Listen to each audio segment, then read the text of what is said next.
What is up, my nerd familia, and welcome to Games y Más, the podcast where we dive deep into the world of board games, video games, and a little bit of pop culture.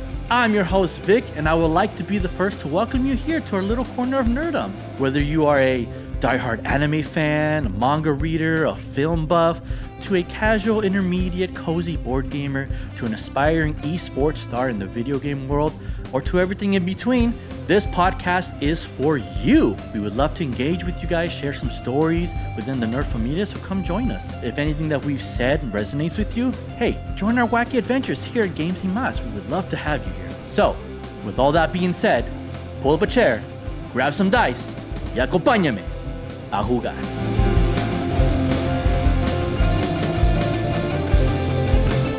Yes, we are live. The record button is on. I see it's recording. Cody, what is up, my man? How are you doing today? I'm doing pretty good. We have pretty great weather here in Kansas City right now. I think it's about 60 degrees. So it's not snowing, it's not icing, it's not, -3. So we've been out and about just enjoying the day. For all those that are watching or listening for the first time, I just want to say welcome. Welcome to Games y Más, podcast, how you heard in the intro, dedicated to board games, anime, video games, pop culture, all that stuff. And so we just want to welcome you into this podcast. If this is, again, your first time watching, go ahead and give us a follow. If this is some content that you like, you can follow us on all socials. We're on X, Facebook, Instagram, TikTok, YouTube, Spotify, Amazon Music, Apple Podcasts, wherever you like to listen or watch podcasts. You can find us at Games y Más Pod. That is at Games y Más Pod. Like the YouTubers like to say, click that like and subscribe button. Grow the algorithm, guys. Grow the nerd familia. We are always welcoming everyone and anyone that wants to join us and be part of this nerd community, pop culture. I love meeting all you guys. I get to meet such amazing people like Cody and everyone else from the board game community and the video game community. It's just been a pleasure to meet everybody. But I'm very excited. We have Cody here, Kansas.City.Board.Gamer here, joining us here on our top shelf or yard sale segment here. We're going to be looking at Darwin's Journey, very interesting game. Very interesting game that we're going to be diving into. I think it's a great game to talk about. I'm very curious to hear your answers here, Cody, to see if it's going to be worthy to be on our top shelf. So stay tuned for that. But before we get into the episode, Cody, since you are our very first time guest here, we like to ask our icebreaker questions. Now, I'm sure if you've listened to some episodes, you know what these icebreakers are coming. But for those that are listening for the first time, we have icebreaker questions that we'd like to ask our guest. It's a two-parter question. So I'll ask them right off the bat, and then we'll dive into it, and I'll give you some context and pretext of the questions here. First question is, what is your favorite board game of all time, Cody? Now, I know you're a board gamer. I know this is a tough question to ask all board gamers, anyone. So I'm giving the option of top three. If you got a top three you'd like to ask, board games, for those listening, what are asking me, what is a board game? What constitutes as a board game? We're talking, your traditional board games. You have your card games, your party games. Anything goes within this realm. So if there's a favorite board gamer, Cody, since you're deep into the board game world, you can always add any Euros, any Ameritrash, any of those type of games you like. So that's the first part here, because I'll give you a minute to think while I introduce the second question here. And the second question is, what is your favorite video game of all time? Again, as a gamer, it's another tough one to narrow down. What? So again, I'll go top three. Now, I'm encompassing everything video game. So I'm talking console, PC. I'm even including arcade. If there's an arcade game that you enjoyed playing as a kid, younger, or growing up, or now, I'll introduce those as well. So that constitutes everything. So the parameters are set, Cody. The questions are asked. The floor is yours, Cody. Go ahead. I'll let you choose what you want to go first. Video game or board game? Let's see. We're gonna hear it here from Cody. It's I think I'll go with board games first. Okay.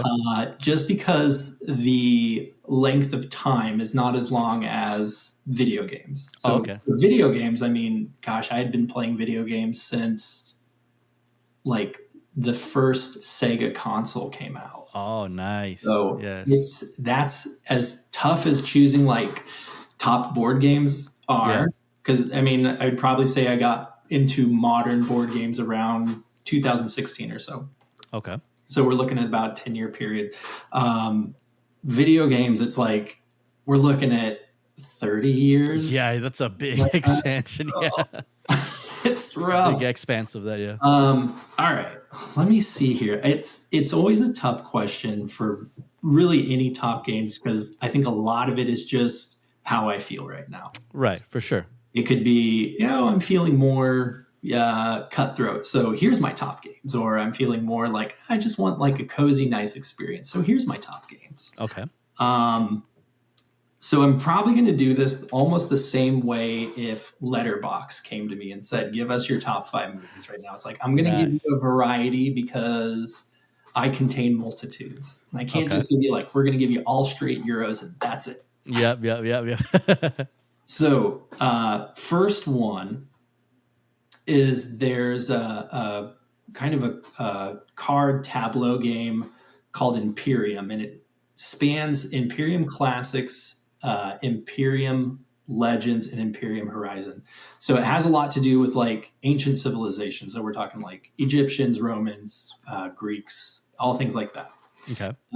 And what I super enjoy about that game is one, it actually got me to look further into these older cultures of like, well, who's this person that they're referencing? What is this thing that they're referencing? Okay. So that to me is like when any game, whether video game, board game, can get you to look deeper into something, that's kind of a like you're really into it. Right. So I would say that definitely gets to have a spot. And I mean, I kind of reconnected with modern board games through Magic the Gathering. So any kind of like card deck building, whatever, has like a special place in my heart of like, oh yeah, remember I know how to do this, and it's just so much fun. Much fun. So that would be in there. Oh man, let's see what else. I would probably also put in. I put in a game that I actually just played with my cousin today, which is Arc Nova. It's just there's just something about it, and I think my appreciation for the natural world and just being at zoos has kind of like increased more because of that game. Okay. But just again, like a little bit of the tableau building, kind of orienting your zoo on your board, things like that. It does a lot of different things with a lot of different mechanics. And it's not to say that it does anything like super revolutionary. It's not like, here's this new mechanic done in a way that you've never seen before. It's like, no, it's pretty standard stuff. It just does it so well and meshes it so well together that it's very fun to pick up. It's enjoyable to play. I really like that game. Nice. Yeah.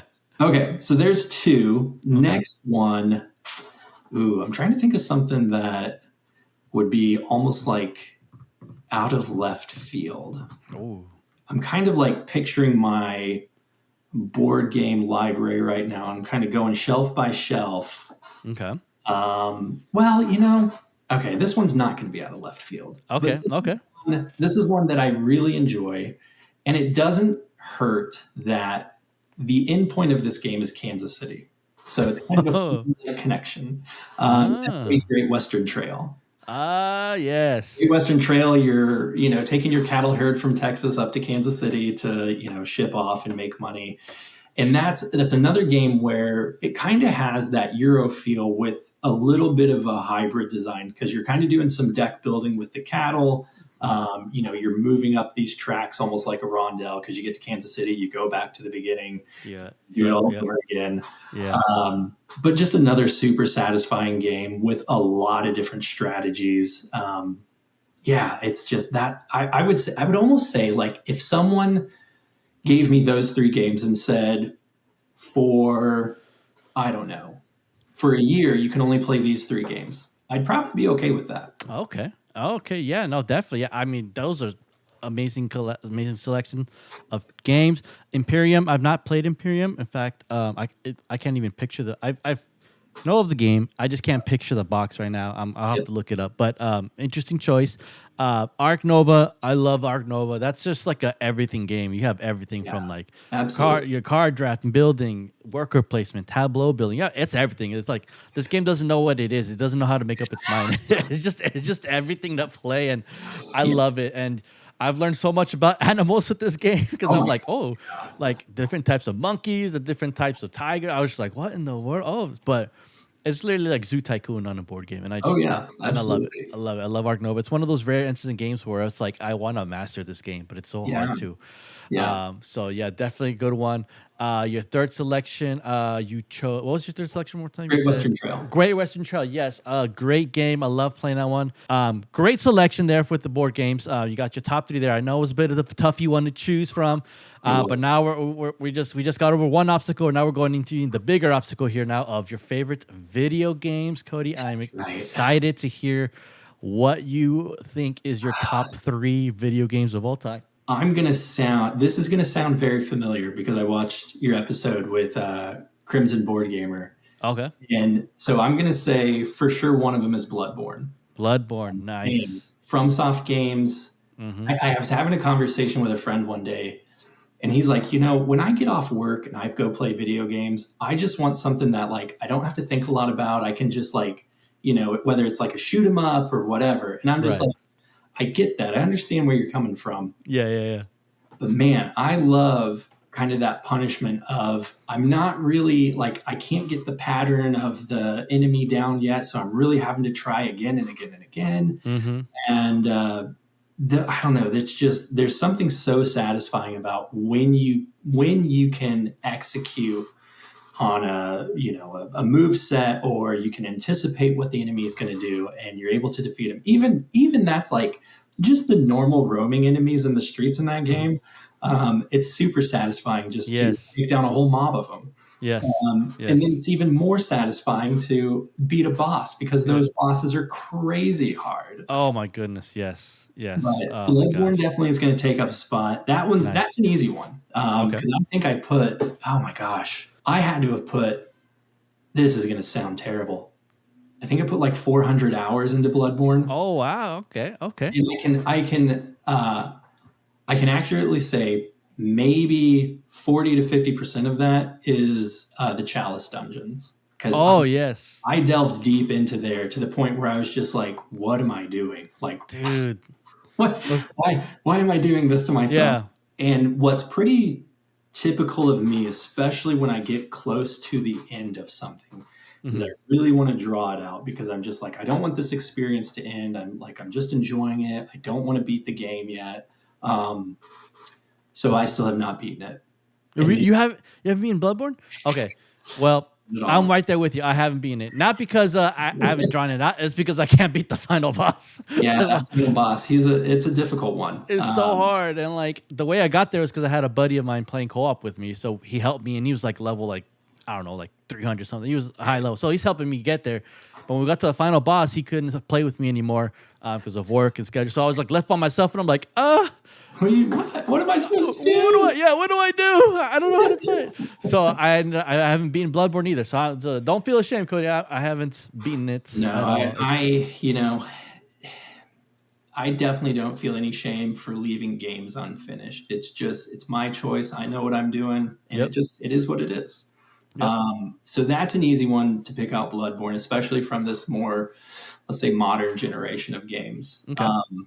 Going back from there is where it's going to get difficult because I was like, I can remember, having an original Sega. We had that for a long time, really enjoyed it.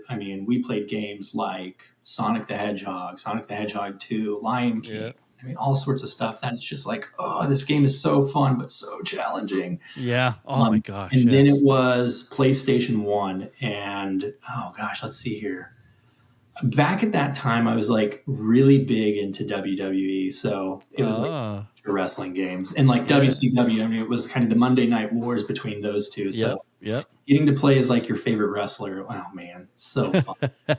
And then, PlayStation 2 was another like, that thing dropped like a bomb, and just the game quality for that console was crazy good. Yep. So in saying that, my second choice is going to be, this is a tough one.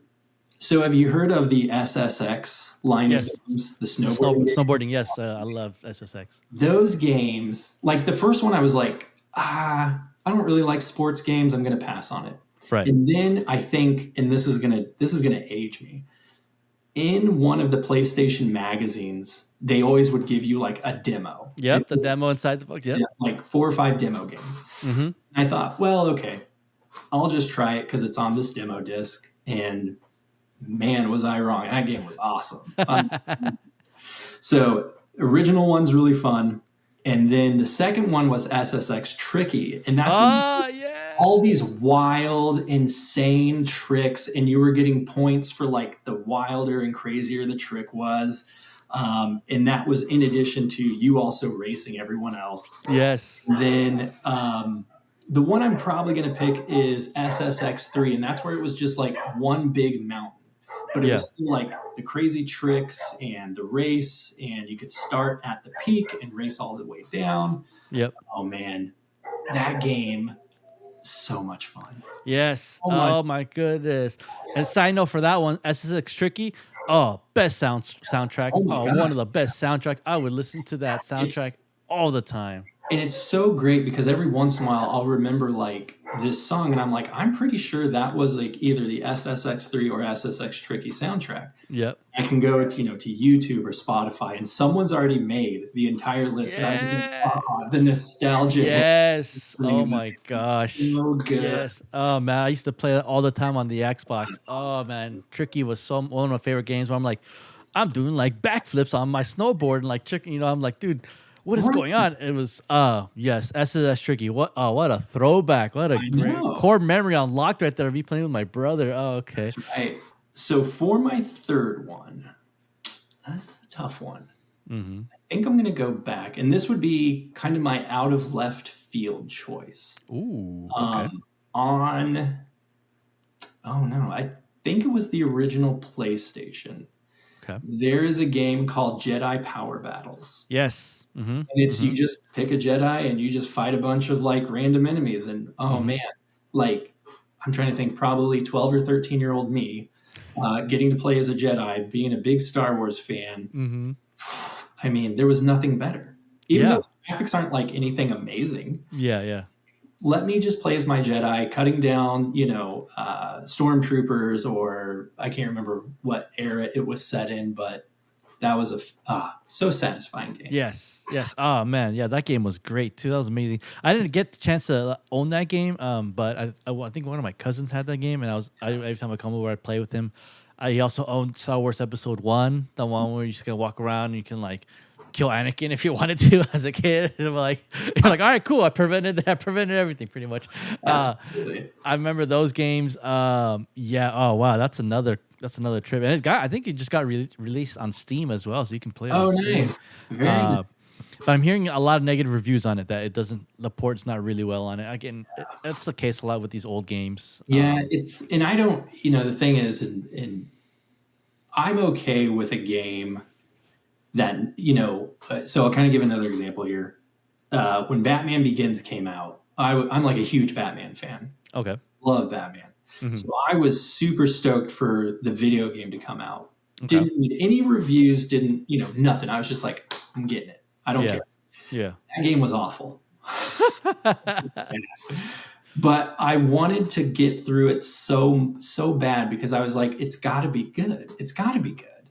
Yeah. And, sometimes you just got to admit, like I'll admit, Jedi Power Battles is not like, it's not a great game. Yeah. It's not going to like reinvent the genre or get 5 out of 5 stars or anything like that. Yeah. But the nostalgia I have of being a kid and not even really worrying about like gameplay and controls and cutscenes and story and all that, just playing as a Jedi was so fun.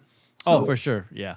Sometimes these games that are like, if you play them now based off like what we have now, they're like, this game was clunky. This game was, it was hard to control. But the fact that this is a game you had when you were a kid and like it just brings back the memories. Absolutely. I think that's you can't beat that. You can't beat that at all. Not at all. Not at all. As bad as the game is, yeah, it's still you're playing it for your memories. You're playing for your fun of just the nostalgia for sure. And not that you're gonna like play it 24/7, but it's just every once in a while to get back to it to play.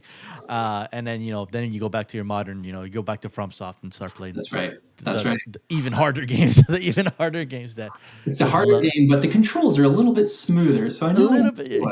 I don't know. Those hitboxes can be a little bit funky when it comes to FromSoft. Where it's they like, how did that? But you gotta. I mean, the key to FromSoft games is you gotta know how to exploit the hitbox. Mm-hmm, yes. So you gotta know like, well, okay, if I have my iframes and I have my hitbox and I kind of know how to manipulate it a little bit, so that I'm invincible for maybe half a second. Yeah, you're swinging on me and I don't take any damage. when there's that little stagger you do, and then like they're untouchable. Yeah, you can just no, I feel you kind of break the game a little bit, but you know what? That's what it's there for. Too. You know what? I believe it wouldn't be in the game if they didn't want it to be in the game. Right? Exactly. I think it's just something we can use. Exactly. No, definitely for sure. But Cody, thank you so much for sharing those icebreaker questions. That was a great icebreaker segment you got there. Amazing selection of video games, amazing selection of board games. Guys, Cody, if you haven't shared this before in your channel, you've heard it first here on Games y Mas. His favorite board games, his favorite video games. Let us know in the comment below if there's any nostalgia game that we talked about. That's something that's nostalgic to you. Have you played Jedi Power Battles? What do you think of it? Great games for sure here. Okay. So we got the icebreaker questions out of the way. Great selection. I mean, that was a whole podcast episode in itself that I would just love to dive deep into. But we got a mission here. We got to talk about some board game here that we got to decide if it's going to be on Top Shelf or yard sale. Before we get to the board game, if you want to do quickly, maybe like a 5-10 minute kind of spiel of just yourself, Cody. For those that are listening that don't know who Kansas.City.Board.Gamer is, you guys should be following him first of all because he's got amazing content that he posts on his channel about board games. He's got some fun stuff, some good content, and not even just board games. Sometimes you'll post some other things too, some pop culture things, some stuff that is great. It's peak. It's good stuff. So please give him a follow. We'll leave links below to your channel and anything we can find you in at the end, and we'll let you plug in at the end of the podcast. Sure. But for those that are tuning in for the first time, that are like, who is this guy here? It's talking to Vic. Cody, I'll give you 5-10 minutes of just kind of your origin of why maybe you wanted to create the channel, and then also kind of your origins of how you got into the board game world. Yeah, for sure. And then we'll carry on from there as well. I'll take it away, Cody. So let's see here. So I can remember, as far back playing board games. That was something my dad knew growing up. We played everything from like Mancala to hearts and spades and chess and Stratego. We even played like these are also going to be some really old games. There was a game called Polar Dare, which you were moving these ice blocks to try and get your penguins across from one side to the other, trying to dodge this polar bear that would move around trying to capture. Okay. So that was a very old game. There was another game that was a Goosebumps game that had this board that was divided into like 3 sections and it could slide back and forth. And you were trying to get, I think, from one end to the next to like solve some kind of mystery. And what could happen is your character could fall into a grave because of that sliding board. Really? Oh, yeah. Oh, wow. Yeah. Interesting. And I'm pretty sure he still has those in his basement. They're there. Wow. So that, I had always known about board games. They had always been around since forever. He even got me, what was it called? Weapons and Warriors. You ever heard of that one? No, never heard of that game. It goes by a couple different names. I knew it as Weapons and Warriors. I think Restoration Games just did a reprint of it called Crossbows and Catapults. And essentially it's like you have 2 sides. You have this kind of like 3-dimensional castle, and then you have the enemy who's coming towards the castle. And you have these actual like crossbows and catapults that shoot these little, almost like marbles, but they're not quite as hard, like at each side. Oh. And in the castle, you have areas that if you hit, it's like the castle kind of explodes. It's super fascinating. Interesting. My friends had so much fun playing that game. Oh, and then Risk. Risk was the big one. Mm.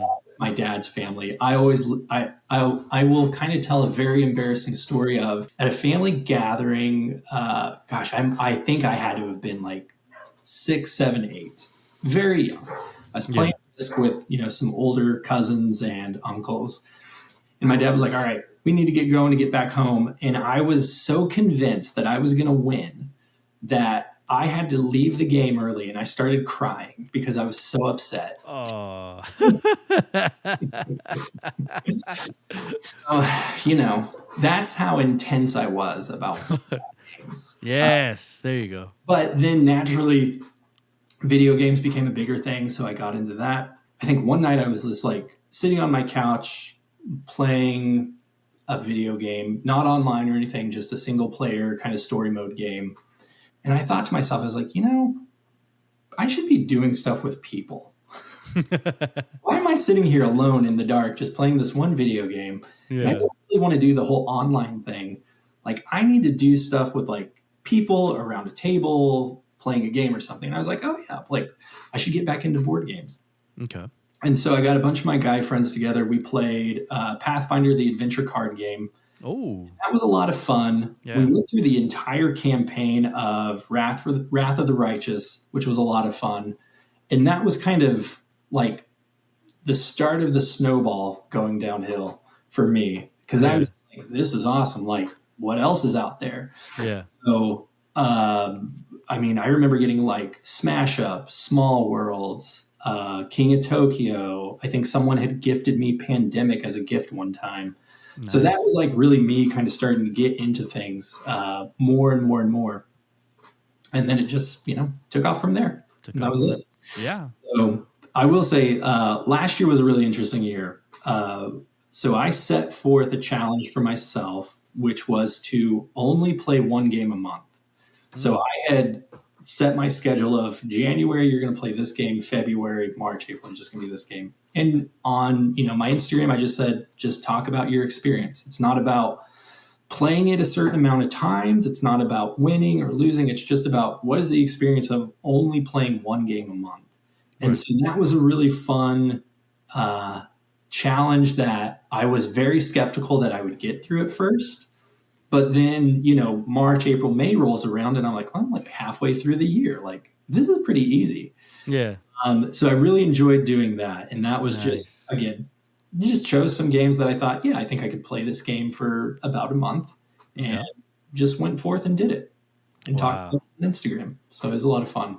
Yeah, definitely. No, thank you so much for sharing that little bit of the origin story. Yeah. I mean, that's really interesting that you did a board game a month and then you just talked about it. Was it just like a one-time play a month? You might have mentioned it. Like you just play the game for that month and then that's it, and then you just wait until next month to play another game, or is it like you kind of dove deep into it a little bit to understand a little bit more, or is it kind of like Yeah, those are all great questions. I think it's there's a lot that goes into it, because I think that by the nature of board games, because so many new games come out, everybody's like, oh, I want to play this new game, I want to play that new game. Yeah. But in reality, the amount of times that I was seeing people play, or what I was hearing, was people would play a game and they'd go, that was a great game, I just wish I had more time to play it. And it's because we want to churn through, like, we want to play this game and go, oh, I played that game and yep, it was really fun. Now what's the next game? Okay, played that game. What's the next game? What's the next game? Yeah. And I understand that, because variety is the spice of life. Like, we don't have to sit down and only play one game. Mm-hmm. There's lots to choose from. Yeah. But I kind of took the opposite direction of that of, well, what if I did sit down and just play one game? And I mean, like, really tried to dive into it. What would that reveal to me about this game? Would I like it by the time I was done with it? Would I be like, like, I don't actually like it as much as I thought I did? Interesting. Spoiler alert, I ended up liking 90% of the games I played. Nice. Yes. Yes. It's just one game that I was just like, it's just not really hitting with me. And that was a game called Carnegie. And kind of about the life. It's not really about the life of Andrew Carnegie, but you're doing some of the similar philanthropic endeavors that he took part in. Right. It's a pretty standard Euro game. Oh, I guess the caveat I will say is that I played all these solo. So all these games were solo. I allowed myself that if a game group said, hey, we want to play this game, I could play that game. It wasn't like I can only play this one game. Right. But Carnegie it's a very strategic game. It's a good brain burner game, but it just, how do I want to put this? It just didn't have the variety I was looking for. The game kind of felt like you were doing a little bit of the same thing that you did last game. Yeah. So after playing that 5 or 6 times, I was just like, I don't feel like I'm doing anything different than I did the previous times. Yeah. So that one kind of just, it's good, but it's not worth an entire month playing consecutively. Yeah. And that was another thing that came up is it worth playing one game a month consecutively? No, for sure. Yeah, no, definitely. Yeah, thank you so much for sharing that origin of how you got started. It's very interesting to hear. There you guys have it for those that are wondering who Cody is. Well, now you know who he is and his channel. So go give him some support. Go give him some love. Go like his channel. Follow along in his journey of board gamings. Check out those posts that he did when he was playing those games a month. And who knows, he might come up with some crazy cool new challenges that he'll do for himself as well in the future. Very excited to hear that from you, Cody, here. But now, with all that now out of the way here, now we're going to get into the meat of the podcast here. We're going to be looking at Darwin's Journey, Top Shelf or Yard Sale. Quick little recap for those first-timers listening. Top Shelf or Yard Sale is a segment that we do here on Games You Must, where we look at board games. We deep dive into the game, looking at certain aspects of the game, and we are going to decide if this game is worthy to be on your guys' top shelf, or is it a game that ultimately you might end up giving it away, might end up selling it, or just being put aside into the storage closet where it's just going to collect dust because it's a game that you thought it was something and then it became nothing afterwards. So this episode is kind of to give you a guide of, hey, maybe this game is worthy to be on your top shelf, or maybe it's not worthy to be on your top shelf. As board gamers, Cody and I, we want to say yes to all our board games and put them all on our top shelves because we want to showcase them. So we're going to take the challenge of putting that aside, taking away our biases, and just looking at, like you guys that are new board gamers, through your guys' eyes, thinking, okay, I just got done playing Ticket to Ride or Catan or Pandemic. What else is out there to offer? And then you go to the board game shop and you see this big box of, Civolution, and you're like, what is this? This looks cool. let's put a pause on here because the box might look cool, but then you end up buying it, and then you get home and you're like reading a booklet and you're like, what is this? So we're here to kind of give you a guide of board games that we deep dive, and we decide, hey, maybe if you listen to this podcast and you finally realize, okay, maybe this game is for me, I'm going to go buy it. Or maybe you're like, oh, okay, now I didn't know about this game. I should not buy this game, but I move on to another game. This is what we're doing here. And so today we're going to be looking at Darwin's Journey. Cody, you're the expert on this game here. You've played it probably more times than I have. I've literally only played this game once. And as we said offline, I did not have a good experience playing this game. I thought it was kind of like, what am I playing? What is this? So I'm going to be like with you guys. This was my first time. And so now I have my thoughts of like first timers. They're positive. They're negatives about this board game. But ultimately, Cody, you are going to be the ultimate say on this segment here. If it's a yes, it's a yes. If it's no, it's a no. Guys, if you disagree with Cody, you're just going to have to leave it in the comments below. Obviously be civil, but we'll debate you guys of why, but yes. So before we get into the questions here, again, we developed 8 questions in order to meet the top shelf requirement. It has to pass 6 of those 8 questions. If it's an 8 out of 8, it's an ultimate top shelf game. But if it doesn't, again, it'll probably meet the yard sale section, and maybe it might be best to look elsewhere to another game here. Cody, if you want to give us maybe like a quick 3 to 5 minute just overview of what is Darwin's Journey, and then we'll go ahead and get started with the questions here. So go ahead, take it away, Cody. What is Darwin's Journey, first of all? So Darwin's Journey is, I guess in its simplest sense, it's a worker placement game.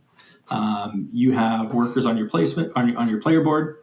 You're putting them out onto the board, and you're taking actions. Now, if you can visualize, the top half of the board is divided into some worker placement spots, let's say. The bottom half of the board is all about moving your ship and moving your explorers around different islands. And so those actions are letting you do those sort of things. Now, I'll make kind of a connection here. In a way, if you're familiar with White Castle, you have very limited amount of turns. And so on your turn, you're trying to have it combo or cascade into other things so that you're maximizing your turn, or at least what you can do on your turn. Darwin's Journey is kind of the same way. You want to try and get as much out of your turn as possible. However, Darwin's Journey is I would say it's a much bigger game. There's a lot more going on.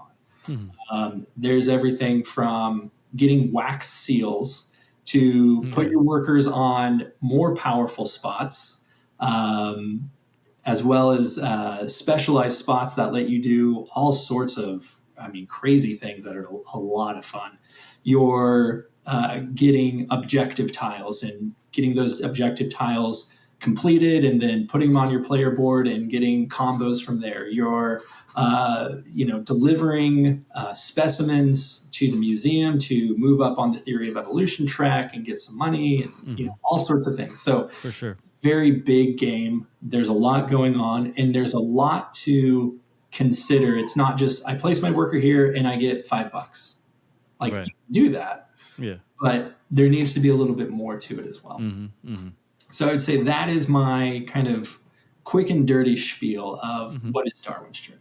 Okay. Yeah, definitely. Yeah. So, very worker placement game, heavy-esque game. For those listening that are like, what is a worker placement? It's just pretty much you have these little, we call them meeples, but you're little workers. You're placing them down and they're doing things for you. So they can boost up your turns, to give you resources so you can score points.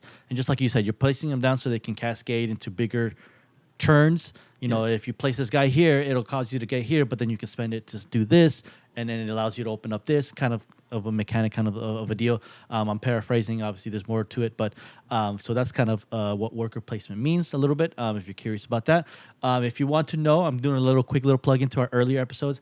We did a quick episode with Raul where we talked about board game lingo of like what like things are like worker placements, what tableau builders were, what 4X games were. So if you're curious to know what this board game lingo we're throwing out there is, go check out that episode. I'll put a link below as well, so you can kind of get familiarized with some of that knowledge here. But okay, so that was the overview there with Darwin's Journey. So we have 8 questions here that we've kind of come up with. Cody, if you feel like some of these questions should be evolved into something else, please let me know. I'm always changing this rubric. It's so it feels like, oh, maybe like this question should be morphed into this or should be changed to this. Please let me know. We'll go with it. If being that I've played this game once and you're kind of unsure about a question, if you can't give it a yes or no, you're unsure, if you want me to chime in, I'll chime in and kind of push you towards a yes or towards a no. We'll do that, but ultimately you are the yes or no on these questions in here, and so we'll go from there. So 8 questions here. We'll ask the first question, and then Cody, we'll get your input from here. So the first question is going to be the question that is pretty much on everyone's mind whenever we talk about these newer games, and that is this game easy to learn or easy to teach and pick up to a new board gamer? Is this a game that I could pick up and read the rules and be like, okay, I understand this, or is this a game where I'm just like, oh, geez, I need like an English degree to read these rules because this is a very complex game. What do you think? What do you think on this one here? That's a great question. Oh, boy. I would say, so looking at it from the lens of, let's say that someone who has played, let's say like Ticket to Ride or Small World or Smash Up. So kind of in that sphere, they've played a couple games of Pandemic, maybe. Yeah. I think this is going to be a tough one. And that's me being extremely honest, because even when I first played this game, now let me caveat something right here. I hate to say I'm not a rule book reader, but I tend to go more through, let me watch a video and watch a playthrough, because I need to see it. Yeah. Where I just read it, because sometimes when I read things, I'm like, every board game has its own, like, well, we call it this and we call it that. And it's like, okay, so now I have to remember that they call it this thing. Yeah. So when they say, okay, in the rules, move this thing to that and then do this, it's like, okay, you want me to do what now? Yeah. So when I can see it happen in real time and someone's there explaining to me what's going on, it's much easier for me to then read the rule book and go, "Yep, I know what they're talking about. I've seen it happen." Yeah. And this. I would say the rules aren't like super intense. And once again, the way I kind of look at board games when it comes to how heavy is a board game. Board games can be decision space heavy or rules heavy, and sometimes they both. Yeah. I say that because I don't think Darwin's Journey is so rules heavy, but I think the decision space of what do I do on my turn to try and quote unquote maximize what's happening can be very difficult. Okay.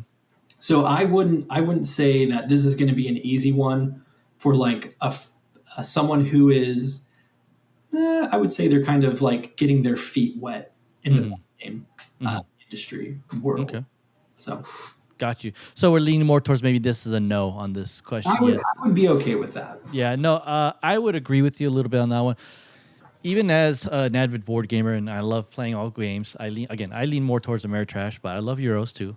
I always just joke around like saying Ameritrash is better. But being that an avid board gamer, when I first learned this game, when it was being rules taught to me, again, I'm with you there. I want to watch a video. I want to see how it's played, or if I'm gonna go play it in person, have the person teach me so I can see the board. And he's like, here, you do this and this, and I'm like watching it. I'm all for that. Reading the rules sometimes can get a little daunting, and you're just like, and I'll get sidetracked a lot, and like it's always busy here in the apartment, so it's like the TV's on, so I'm just like distracted, so I can't really like read a rule book unless it's like super quiet. But even then, I get distracted. Besides the point, I'm just like you. I'm a visual learner. I need to see what I'm doing. I need to see what's going on. But even then, some of these videos could be too long. Where you're just like, oh, geez, this is like a 40-minute like instructional video. Like this is a lot. Oh, so kudos to you guys that are video content creators for rules teach. You guys are doing like such amazing work because like it's just hard to teach a rule book to people and like try to make it like as like easy as possible, especially with these heavier board games. But going to my friend's house and playing this game and him teaching the rules, I was just like, oh, geez, this is a lot. This is a lot to process. Hold on, I gotta like, on my turn, I have a lot to. You're right. It's decision making. Like the rules aren't like you have like you can't do this because of this. This is. It's more like, what can you do? You can do this, or you can do this, or you can do this, or you do this. And if you do this, it's gonna be able to do this. And I'm like, oh, geez, that's a lot of information to process, especially if someone's coming from like Ticket to Ride or like Smash Up, where you just play a card down and that's all you're doing and reading the rules of the card. That's it. To go to this, it's a big jump. It's a big jump, and like I would hate to tell someone no. Like if they really want to learn it, sure, let's sit down. I'll teach it to you. And if at any time you're just like, this is too much, like don't feel bad. That happens. You never know what you're getting into until you get into it. But to me, it's sort of like, I would never tell someone who's played Ticket to Ride to be like, all right, you're ready for an 18xx game. Like, the theme of trains is similar. That's about how ready you are. Yeah. There are some things in between that I would say you maybe play this, and then when you have a good grasp of that, move to this. And then, okay, I think you're ready for 18xx because it's a whole different thing. Same thing with, is this a game that I would tell someone who's, just getting their feet wet into board games, be like, yep, you should go out and buy it. No. Yeah. Because I've been in that before where a game, either it's the art or the hype or whatever, is so strong that I'm just like, well, now I want to try it. And I don't really do enough research into it to realize this is not, I've gotten rid of, I can't tell you how many games because early on it was just like, my brain is not ready for this. Yes. No, I agree. There's been a couple games I've had on my shelf that I saw the box and I'm like, this looks so much fun. And I was reading the rules. I'm like, whoa. Yeah. I'm ashamed to admit that I have a couple games right now on my shelf where I'm just like, I'm intimidated to go to because I'm like, the rules are still a little daunting to me.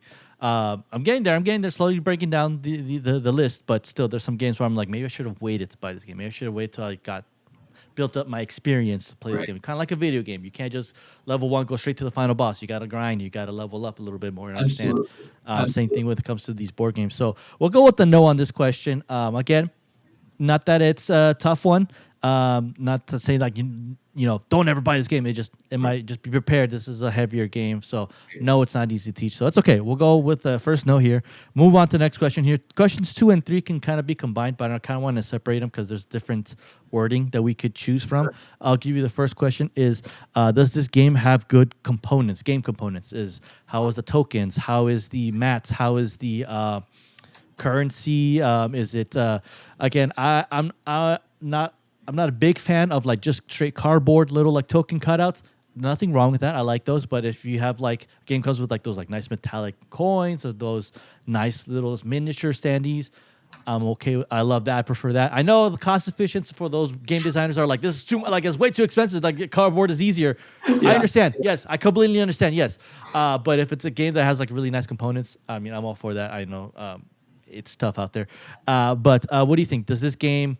Is it pretty good with the components? Are the cards really nice, or is it kind of nothing like that's eye pleasing? It's just kind of forgettable a little bit. I would say I think the components for this game are good, and the publisher of this game, Thundergriff Games, also has deluxe components that you can upgrade to, and okay.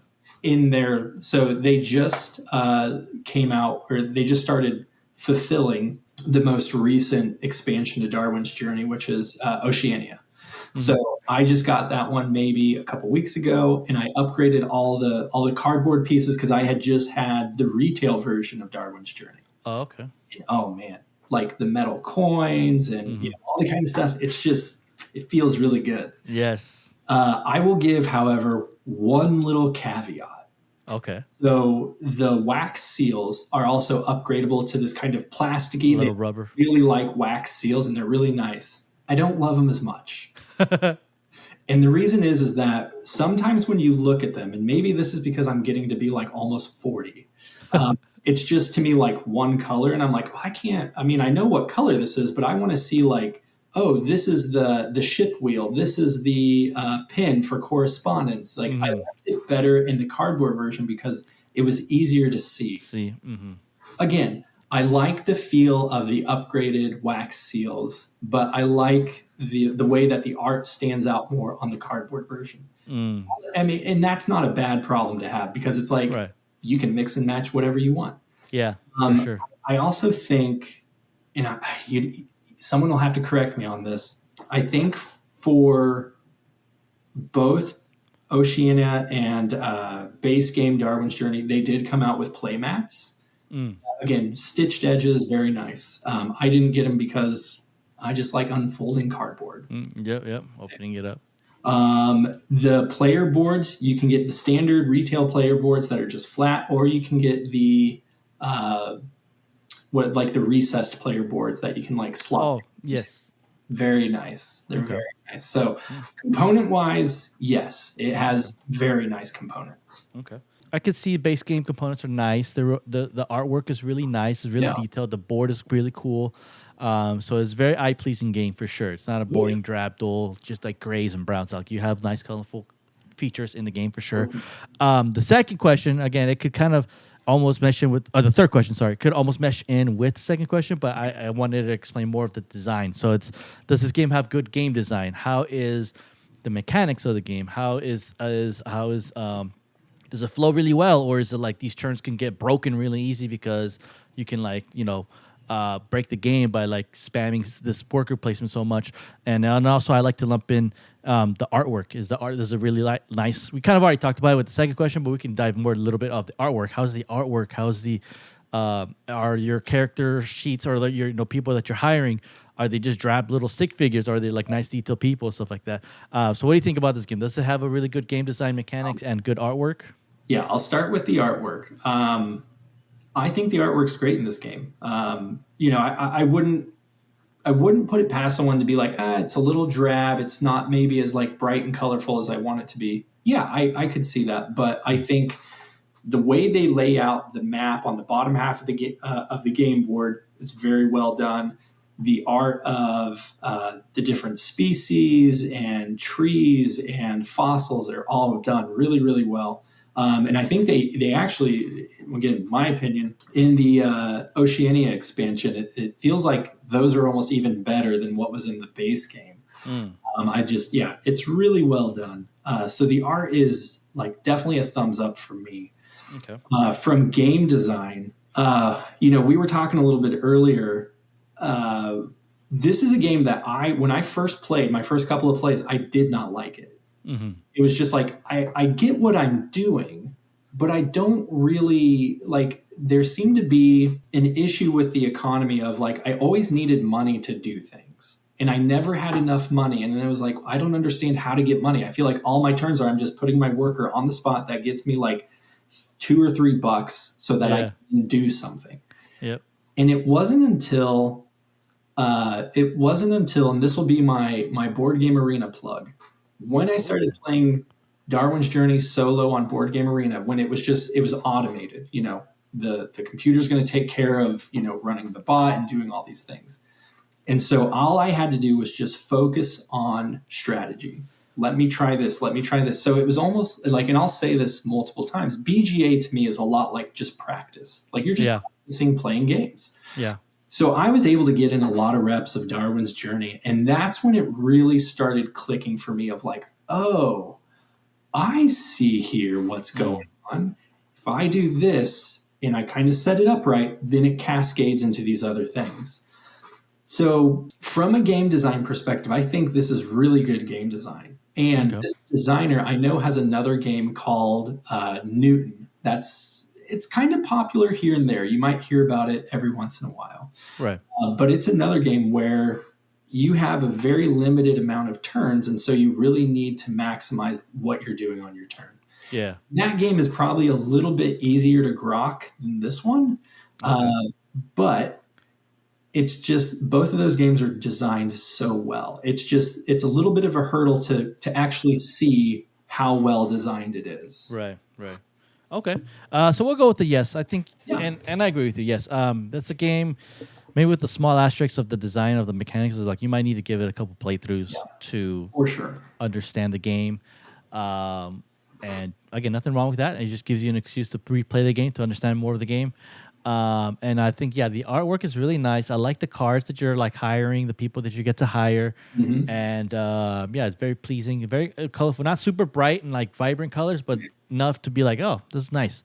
So I agree with you. I think, I would lean more towards the yes on this one. So we'll go with the yes on this one for sure. So we're looking good. We got 2 yeses and 1 no. It's all right. We'll keep going here with the fourth question here is, does this game have good replayability? Is this a game that, if you play it again, it'll be different each time? Obviously, the mechanics are going to stay the same and the goal is still the same. Yep. But the way you achieve those goals it's always kind of the same, tired and true. Like, again, this is a hot take for me, and it might be a little hot take for you as well, Cody. Maybe you might be like, "Yes, what is this?" But I think I would say no on Great Western Trail, when replayability wise, mainly because here's my thing: because you're just kind of going in circles, kind of doing the same thing and placing stuff. It's still the same. It's not like different. Yeah, the paths change differently whenever like places and stuff. But I think the replayability is kind of less of a yes on that one because you're just going in circles, kind of rinse and repeat. Do you think in Darwin's Journey? Do you think I'm getting ahead of myself, but I think I would go with yes on this one because there's different multiple ways you can start doing things and decision wise. But I'll leave it up to you again. This is your so. What do you think on the replayability on this one? I'm going to be right there with you, and the reason for that is there's a lot of variability in how things are going to be set up. So what I mean by that is, you play Darwin's Journey over 5 rounds, I believe. Mm-hmm. There's at the bottom of the map, on the bottom half of the board, there's going to be kind of these tiles that are going to say, at the end of this round, you're going to get this many points for however much of this you have. Yes, so right. Those tiles can be changed up from game to game. They can fall in different orders. So you might say, okay, there's this one that's about how many yellow wax seals do I have that came out for round 1. 2 or 3 games later, it came out for round 5. So I'm gonna get like a bunch of points for this. Yeah. So that can happen. The special placement tiles that give you, I mean, just that let you do so many different things can be different every game. The objective, the little objective tiles that you get that you can put on your player board are going to come out in different order every game. Mm-hmm. So I think, and just the way you can customize your workers with the wax seals. It is going to be different every game, and kind of what you've been saying, the crew that you're going to hire with, trying to get wax seals to fulfill their objectives, is going to be different every game. Yeah. So I think there's a lot of variety in Darwin's Journey. So the replayability for me of this game is very high. So I think it has a lot of it. Yeah. And not to mention, I know I've said it's got the Oceania expansion that just came out. It also had another expansion called the Fireland expansion that just changes the bottom half of the map into what is like a gonzo map. You have 5 explorers that you can, you have your starting explorer, and then you have 4 other explorers that you can unlock. You have your 1 ship that you can move around, and I think 2 or 3 other ships that you can unlock to start moving around. Oh, wow. So it's a very big, like, you're going to have lots of options for doing things. So with the base game and those 2 expansions available, I think this has, again, let me go back to this. So Darwin's Journey was my game of the month for December to play for 1 month. Oh, wow. Okay. So I just played Darwin's Journey all month, and it was very easy to play that game and not feel like I was bored and just like, I just feel like I'm doing the same thing. And like you said earlier, a lot of the mechanics are going to be the same, but the way the board's going to get set up and what's going to come out is going to be completely different each time. Okay. Yeah, definitely. Yeah, and I agree. I can see the potential and the replayability of this game for sure. So it's I think it's a good yes for this one. Mm-hmm. You just mentioned earlier right now about how the board is set up. That's going to lead into our next question here. Is how is the setup time for this game? Usually when I do these questions, when I do these top shelf yard sale games segments, and if I have the game, I like to time myself. I'll set up a timer and I'll go straight from opening the lid of the box, opening the rule sheets and seeing the setup and just following the setup and going and seeing how long it would take me to do a setup time here. I don't know in the game, so I don't have I wasn't able to time it. I'm pretty sure you might not have timed yourself. I probably should have told you that before, but it's all right. But in your experience of playing it and setting up a game, is this a fairly pretty quick setup time game? I know it has a lot of components, so that might slow it down. Or do you think it's I think a good something we can reference would be like, is this a game that if you have buddies over, be like, hold on, let me set up real quick and we play? Or is it a game where it's like if they want to play it and you're like, it's not going to take me a while, and then their friends could probably get disinterested and be like, let's just play something else because you're taking forever to set up. Right. What do you think on this one? Do you think this has a good setup time, or is it might a little bit lengthy? That's a good one. Because the way I equate setup time is the setup time less than or equal to what I'm going to get out of the game. So if the setup time just like it's forever and I'm like, I didn't feel like I got anything from that. Yeah. Then I would say setup time is not worth it in this case. Right. However, with Darwin's Journey, I think for the depth of gameplay that you're going to get out of this game, the setup time seems about right. Okay. It's not, and I would say the setup is not like overly complicated. It's like the board really denotes these go here, put this here, put 5 here. So to me, it's not something that I think would be outrageous to try and set up. It's not, I'm trying to think. Have you ever played or seen anyone play Hegemony? I've heard of Hegemony, but I haven't played it. Big setup. Like, it's a big setup. Really? I was surprised when I set it up for the first time to play it. I was just like, oh my gosh, there's a lot of stuff here to get right. Now, I will say Hegemony is a great game, and I love it. Yeah. But for how much I had to set up and get established and do this and all that, Darwin's Journey is like nowhere near that. Okay. And I've brought up White Castle a few times. I would say that it's probably 1 or 2 steps more in terms of setup than White Castle. Okay. Again, It tells you where everything goes. It's not overly complicated. You got your player board, you've got your main board, getting all that set up, getting the dice. I mean, it takes a little bit of time, but Right. it's not super complicated, and I think you get a lot out of that game. I think Darwin's Journey is about the same way. The setup is not overly complicated. You know where things are going to go, and what you're going to get out of it. Fingers crossed, what I think you're going to get out of it. Yeah. Worth the setup time. Right. Okay. So what do we think? Are we going more yes? We're going more no? What do you, I feel comfortable doing a yes. Yes. Okay. Perfect. We'll go with yes. I can't really add onto that because when I went to my friend's house, he already had it set up. Right. So I had to get to see him like set everything. I think he just had like two more things to set up. Yeah. But it was already laid out for me, so I wasn't there like just waiting for him. Like it was usually like, just me do this, and we're good to go. So I have no experience with that one. So you're the one that's more experienced with that one. But you're giving it a yes, so we're gonna go with the yes. We trust you, Cody, on this one. We're going on with the next question here. Number 6 is this game a decently priced game now? Is this a game that will not break your wallet? Is a game that is fairly reasonable? When we say decently priced, that could mean many numbers to many different people. Sure. That could be, that people can think, there's some people that might think like, $90 is decently priced. I'm like, okay. Some people think $3 is very decently priced. You're not getting a game for $3, like a big game like this, unless you find it like at a Goodwill or something like that. Right. And if you do, then shame on the person who Googled it. But when I say, from my perspective of decently priced, I think you're getting a good game within like the $35 to like the $75-$80 range. I think you can get a pretty good, decently priced game. I looked up some of the prices here online for Darwin's Journey through Board Game Geek. I'm seeing the average is like $45, $48. Okay. I saw it $54, so it's like around the $50-$40 range. From what I'm seeing according to Board Game Geek, when I looked it up to see like the buy it now section and give you the listings, I saw like $45, $50. I'll leave it up to you. Do you think you might think that 50, 40 is a little too much?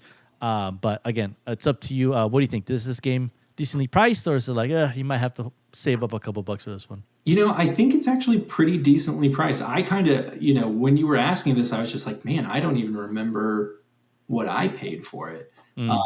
So I hopped onto Board Game Oracle real quick and just got like from all places like Boardtopia and Game Nerds and Miniature Market, like what about do they have it set at? It's just a little bit less than $50.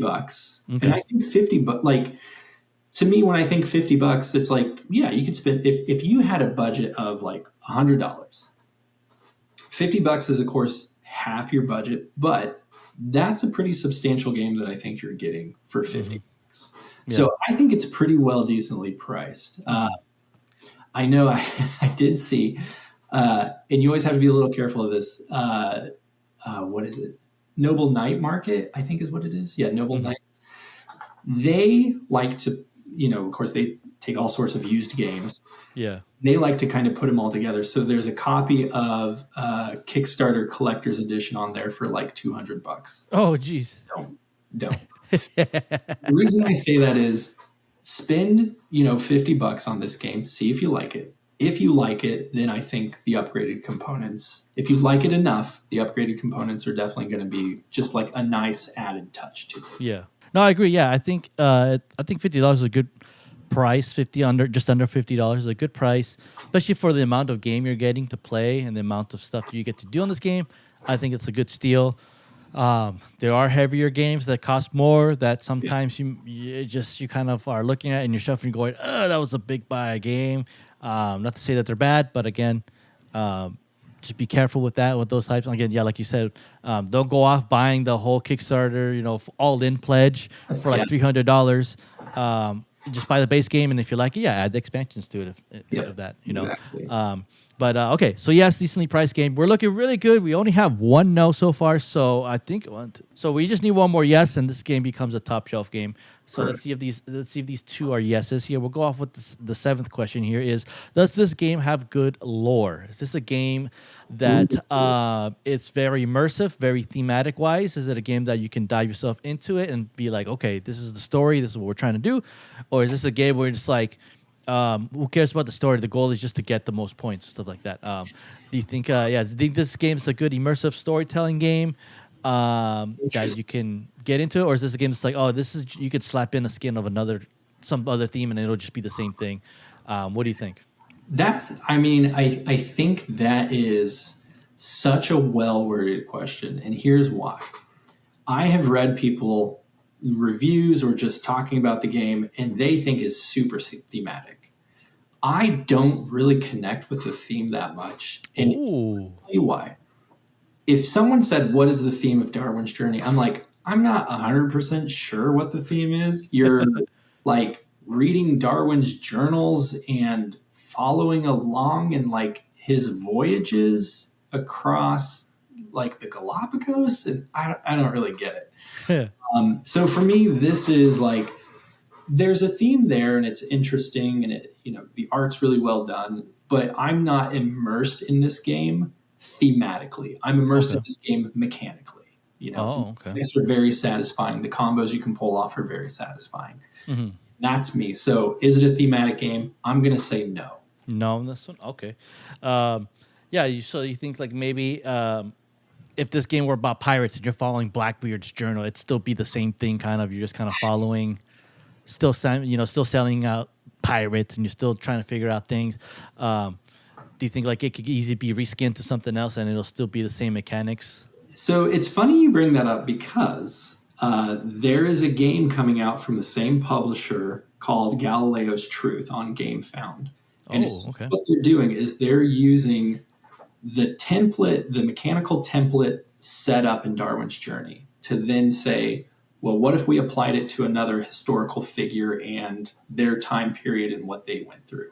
Now, they haven't revealed a whole lot about mechanics, but from what they have talked about, you get a sense like, yeah, it's probably different enough that you could own both, but could you paste one theme on the other and be like, I feel like it's just the same thing. It's not 100% there. Yeah.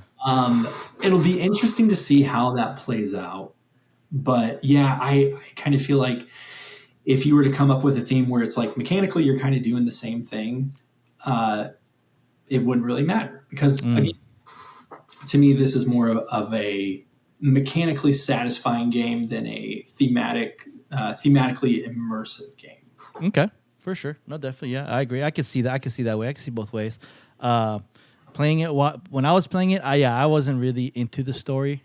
Yeah, I was just trying to figure out like how do I get my ship all the way up here, and how do I got to get these people out here. I wasn't like the story goes that we were rough sailing seas and we stumbled. Like I was just like how do I move my people around this island? I was gonna say I think there is people talk a lot about these new thematic Euros, and in that sense, I think it probably has a little more thematic inversion than kind of your beige cubed Euro that came out 10, 15 years ago. Yeah. So I can understand it from that perspective, but as far as like, okay, let's hold it up to, oh gosh, I'm trying to think here. Some game where it's like you really feel the theme coming through. Yeah. It's probably not quite at that level. It won't hold up to it for sure. Okay, I agree with that for sure.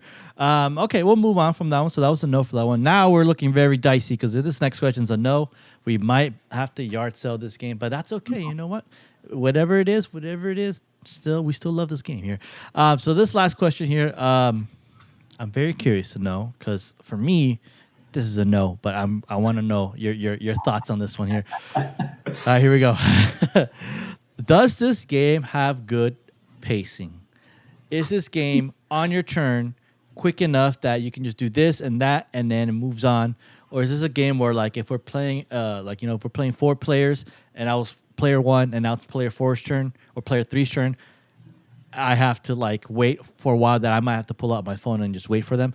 Now we're throwing out AP. Everyone's gonna have AP for sure. Analysis paralysis exists for everyone.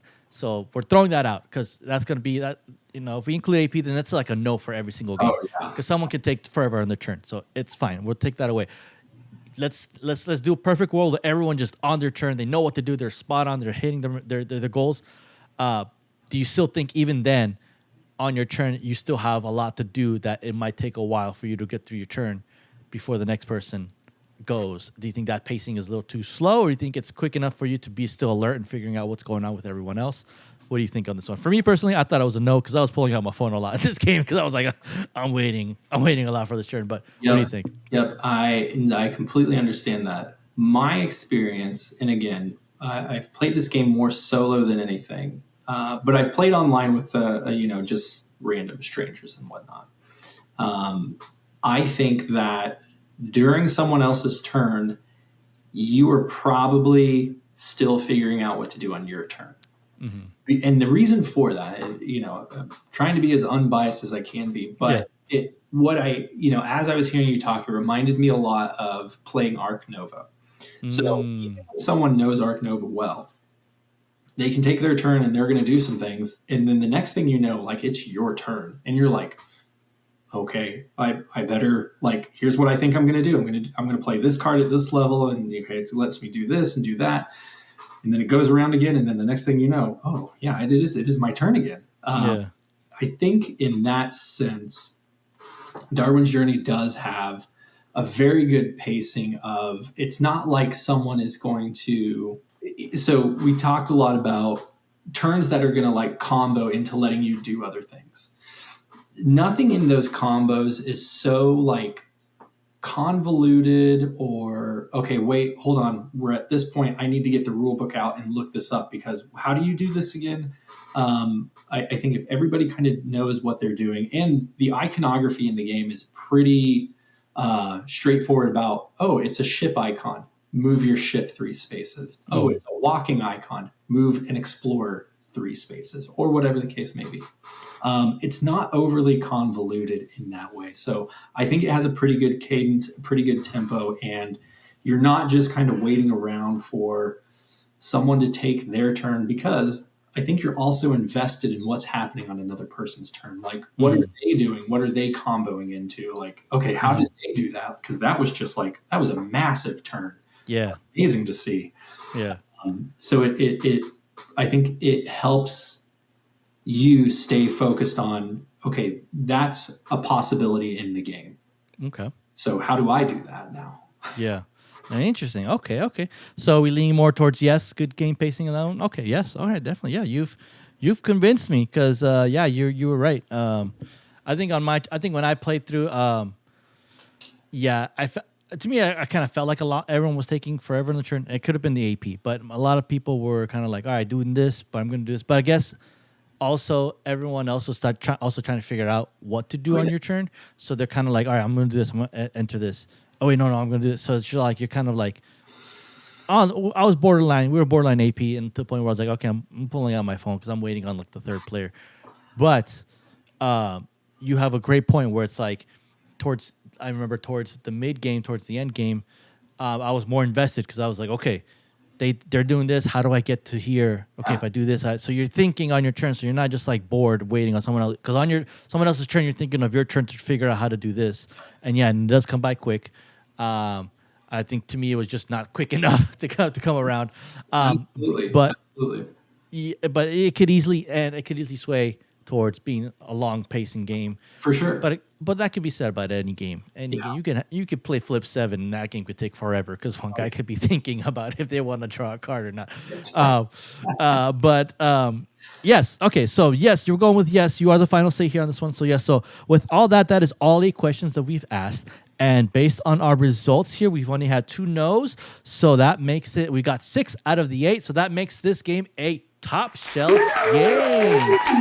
Yes. All right. Yes. It was getting a little dicey there, but I think we pulled out. You did a good job. It met the test of time. You did a phenomenal job, Cody, on explaining this game, why we think it's a good game. Now, I will say this is an asterisk yes game, top shelf game, because it is a bit of a heavier game for sure.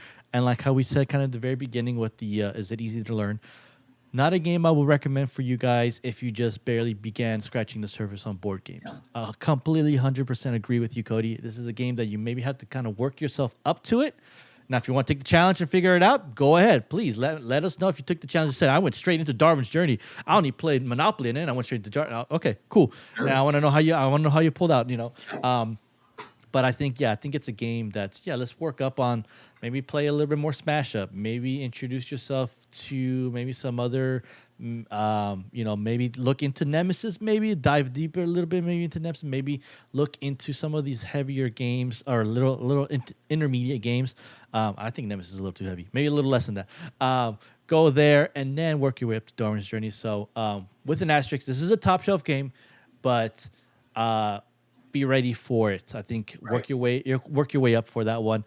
And I think Cody did an extremely amazing job on explaining about this game and giving you guys the little fair warning of how heavy this game is a little bit. So please leave in the comments below how amazing Cody did. Let us know how much he did. He did such a great job. And then, so as we're rounding off this podcast, Cody, I want to give you the floor to kind of plug in your channel, plug in kind of some stuff that you're working on or anything that you want to kind of share, where they can find you. And we'll leave links below to anything you want us to leave links below, and we'll give people, we'll give the support where we need to support. Here at the podcast, we love supporting all our board game community and our video game community. So feel free, Cody. The floor is yours to take away with whatever. Where can we find Cody? What can we do to help you support? And if you got anything down the line that you want to share. Let's see here. Yeah. Well, first off, huge shout out to you for creating this space and having this podcast, and inviting me on, and everyone else. I know I watched Cassidy was on here, and you and her had a great conversation, and that was a lot of fun. So just thank you again for the invitation and creating this space for all of us to talk about our passions of board games, video games, whatever we want, pop culture. So I am I am a single platform person. I don't try to go across, because to me that's just too much to handle. Yes, it is. Yes, it is. So you can find me on Instagram at Kansas.City.Board.Gamer. That's Kansas.City.Board.Gamer. You can see me there, and all the stuff that I post about from. And it's funny that you brought up Civolution, because that's actually currently what I'm playing right now. Nice. I just took a shot. Oh no, I think I saw a post. I think that's why. Did you post something recently about it? I posted something in my stories about it. Yes. Yeah, it's been. It's a fun game, but it's another one of those where the rules are a lot up front, but then the actions are so quick and simple that you're just like, oh. I did not expect this to move as fast as I thought it did, but a lot of space to do lots of different strategies. It is so far. It's a fascinating game. Really looking forward to get a lot more plays of that one where I move on. So just on Instagram, that's all. That's where I exist, and that's where I have fun. So feel free to follow me, comment, whatever. Always appreciate it. Yes, please. If you guys are listening, if you made it this far after you're hearing all us rambling up about Darwin's Journey, please give Cody a follow. He's amazing. He's so awesome. I love your vibe, Cody. You're so supportive of other groups as well. I love seeing you. You're popping the chats with the live with Cassidy. I love seeing you on the chats when Cassidy goes live. I love chatting with you, man. I love seeing your content, man. It warms my heart. I love seeing everyone's content of board games. It's so good. It's fun. You're doing a great, phenomenal job. Keep up the great work. Everyone, please go show support for Cody. Give a like. He's not a hard man to find, because you just go on Instagram. You don't gotta go looking for him. Just Instagram. He's there. Give him the like real quick. Just click that follow. Let's grow his follower count. Like every single post that he has, so you can get going, get exposure. Like it. You won't be sorry. He has some great content there. Cody, thank you so much for the kind words. I love having you guys on here and just chatting, hanging out, and making new friends, because I need more friends. I need to have more friends. I need more board game friends. But yes, and then funny you mentioned Civolution. I think we got to have you back for Top Shelf Yard Sale on Civolution. Absolutely, I would love to do that one. That would be great to do. Yes, we're definitely going to have you back. This isn't the last time, Cody, that you're going to be on here. You're going to be on here more times. I'm going to invite you multiple. I'm going to probably invite you every other month, because I want to chat, catch up. We're going to talk video games. We're going to talk some anime, some manga. We're going to talk everything here. So I just want to say a big thank you so much, Cody. I know you're a busy man. You got life, you got things, you got content to create, you got a lot of things going on in your life. So the fact that you took some time out here to just sit down and chat with us here, it means the world to me. I'm very humbled and blessed. You guys are the celebrities here. I'm just a nobody, man. I'm just a guy here that just wants to chat with people, and the fact that I got you on here and anyone else on here, I'm just completely humbly grateful that you guys are on here. Cody, you're an amazing man. You're great. I want to keep chatting with you more board games, but we'll definitely do that offline. But we'll go ahead and end the podcast here, guys. A quick plug-in for us, guys. If you like the content that we talked about, don't forget to give us a follow. We're at Games We Must Pod on all socials. That's at Games We Must Pod. Or if you want to send us an email on something you want us to review, you can find us at gameswemustpod@gmail.com. That is at gameswemustpod@gmail.com, guys. Thank you so much for listening. Y nos vemos. Pa la próxima.